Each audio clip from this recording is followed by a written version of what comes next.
Olá, tudo bem? Como é que você tá?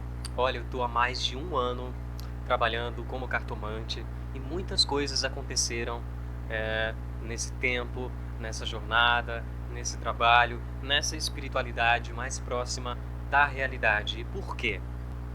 Porque se prega e se acha que nós que trabalhamos com as cartas, os sensitivos, as pessoas que prestam conselhos, que têm algum tipo de respaldo em uma entidade ou propriamente nos estudos que fez sobre o mundo astral, sobre o mundo oculto, tendem a ter ou devem ter um comportamento completamente pacifista, dócil, amigável, ou em alguns casos até celibatário, alguém que trabalha, alguém que vive por uma causa, por uma fé, por um sacerdócio e não se preocupa com as questões financeiras, né? Tem gente que acha que nós devemos trabalhar de graça.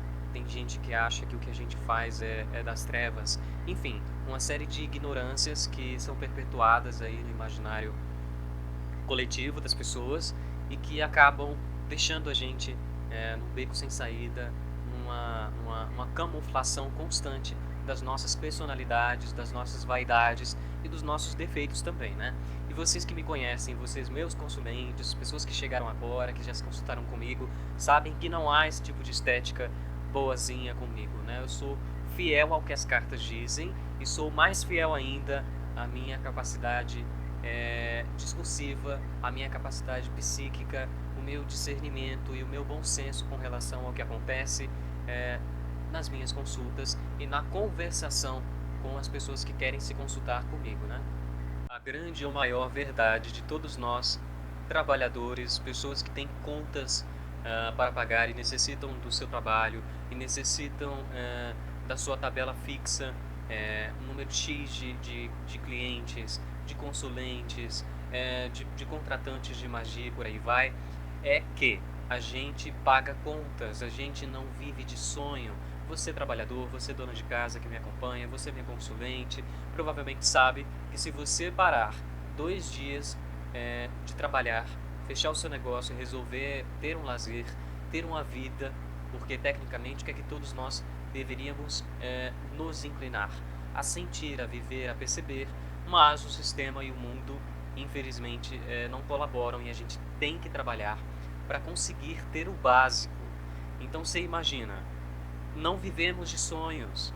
A gente vive da expectativa de conseguir pagar as nossas contas, porque o nosso dinheiro já tem dono e o dono é a empresa do cartão de crédito, e o dono é o banco, e o dono é a loja de roupas que você parcelou 5 vezes a roupa do seu filho, e o dono é a rede privada de ensino, porque você quer uma educação melhor para sua criança.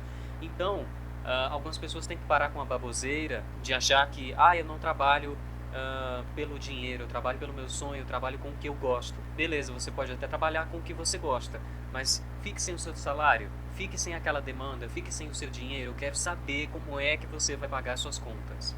A gente não vive de sonhos, quem vive de sonhos são os abastados, são os poderosos, são realmente aqueles que têm a ideia, o fluxo de que podem viver por metas e por sonhos, já que tem outras condições, já que tem uma herança, já que tem um rendimento, uma sobra ou uma garantia de que o teto não vai desabar.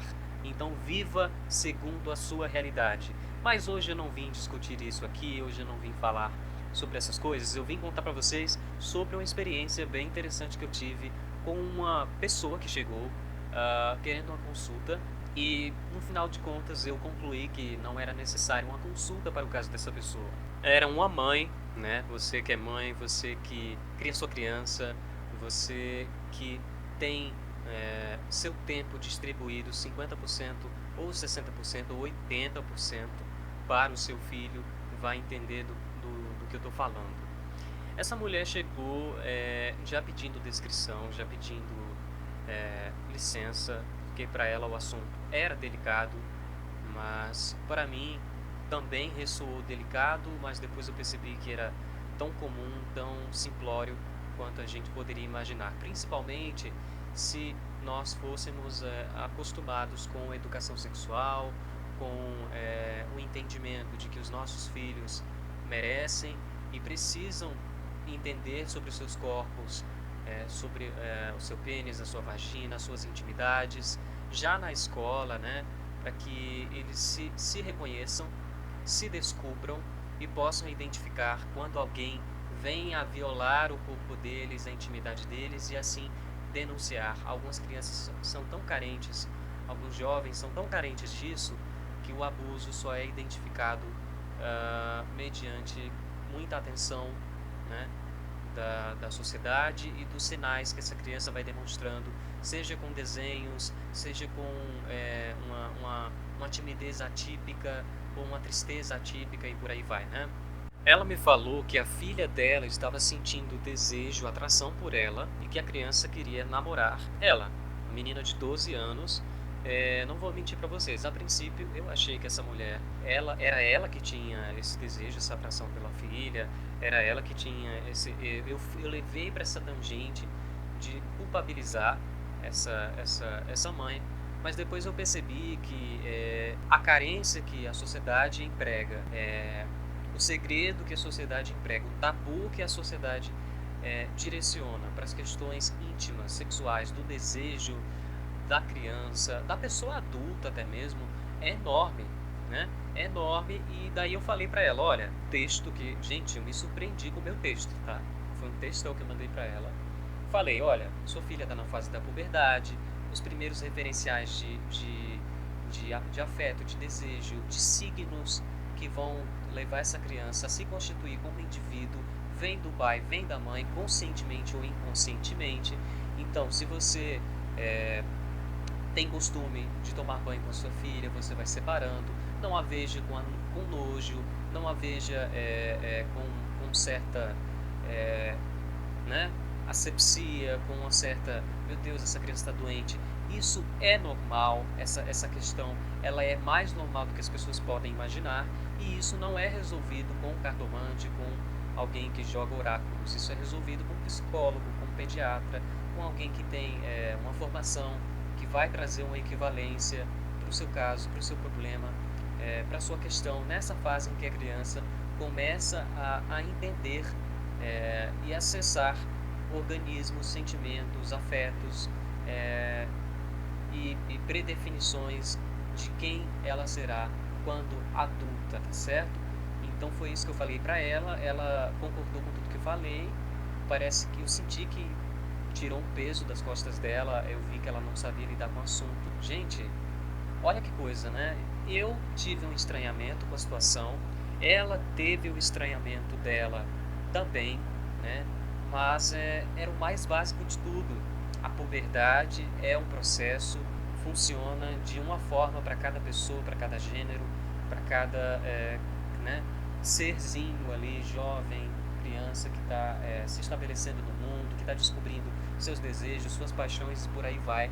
E a gente precisa entender que esse processo, ele vai sim afetar todos os envolvidos, principalmente o pai e a mãe da criança, né? E que nessa fase, se há um costume de manter-se ligado intimamente à criança na hora do banho, ou em situações em que você literalmente troca de roupa, veste uma toalha na frente do seu filho, na frente da sua filha, isso deve ser separado, né? Porque há o jogo de fases da criança em que ela ainda está na naturalidade, em que ela ainda concebe as coisas de uma forma muito ingênua, sem entender tanto, ela é mais receptiva à comunicação, aos signos, mas não à compreensão e à interpretação do que acontece ao redor dela. E nessa fase da puberdade, isso tem que ser separado, deve ser um pouco mais estabelecido entre o pai, entre a mãe, entre os responsáveis, para que a autonomia da criança seja estabelecida, para que ela consiga estabelecer um contato amistoso, íntimo, consigo mesma, né? Tudo mais separado, para que os conflitos, essas estruturas não acabem abalando a relação e gerem transtornos, estranhamentos, tanto para a criança quanto para o pai, quanto para a mãe. Isso é mais comum do que a gente pode imaginar. Procurem os profissionais da área de saúde mental, procurem as pessoas especializadas da área da saúde, né, que vão tratar o lado psíquico, que vão tratar o lado de desenvolvimento comportamental, estratégico da criança. As cartas existem para uma série de problemas, dúvidas, anseios e curiosidades, mas não vão substituir a importância e a relevância desses profissionais, dessas pessoas na vida de vocês. Então, naquilo que eu vi que eu podia ajudar, eu ajudei. Existem pessoas que procuram a gente com uma certa certeza de que a gente deve atendê-las. Elas não são educadas, elas não são acessíveis, elas não são gentis na escrita e na palavra. Essa mãe, eu vi que o problema dela era um problema mais fácil do que ela poderia imaginar, né? Que se tratava da puberdade dessa criança, mas ela não tinha uma educação, ela não tinha uma resposta contemplativa, porque eu dei os bons dias, os boas tardes, como eu dou para todos vocês, como é que você está, tá tudo bem, né? Não havia nenhum tipo de colocação disso, e eu senti que eu não precisava respondê-la.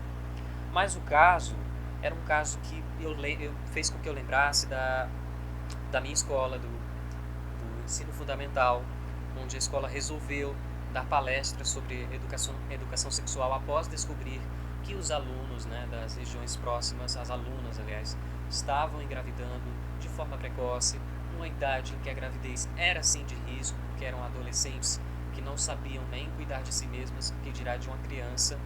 E eu lembro que os pais armaram uma confusão depois de descobrirem que essas palestras estavam acontecendo, acusando a escola de estar sexualizando as crianças, quando na verdade estava ensinando o básico, a prevenção e o conhecimento da intimidade dessas crianças, para que elas tomassem, desses adolescentes, né? Eu falo crianças porque a adolescência e a criança, elas são formações que andam juntas, né? Elas estão ali, mas eram adolescentes de fato, mais especificamente falando. E foi muito triste acompanhar tudo aquilo, porque eu assisti as palestras e o que eu aprendi lá em nenhum momento me levou a consumo de pornografia, a ficar mais erótico, a ficar mais libidinoso ou libertinoso para com as pessoas. Em nenhum momento isso aconteceu, e nem com os meus colegas, né? Mas para os pais que provavelmente viveram numa época, né, em que os acessos, em que as coisas, em que as informações corriam de uma forma completamente não é para todos, né? Então, vocês veem aí o conflito social, o conflito geracional. Então era isso que eu queria dialogar com vocês, era isso que eu queria falar hoje. Um abraço para todo mundo. Galera, marquem consultas, mas marquem consultas com assuntos que a gente pode realmente discutir. Algumas coisas não é do domínio da cartomância, não é do domínio do cartomante, não é do domínio da pessoa Joaquim Lucena, este que vos fala, falar com propriedade. Beijo para todo mundo.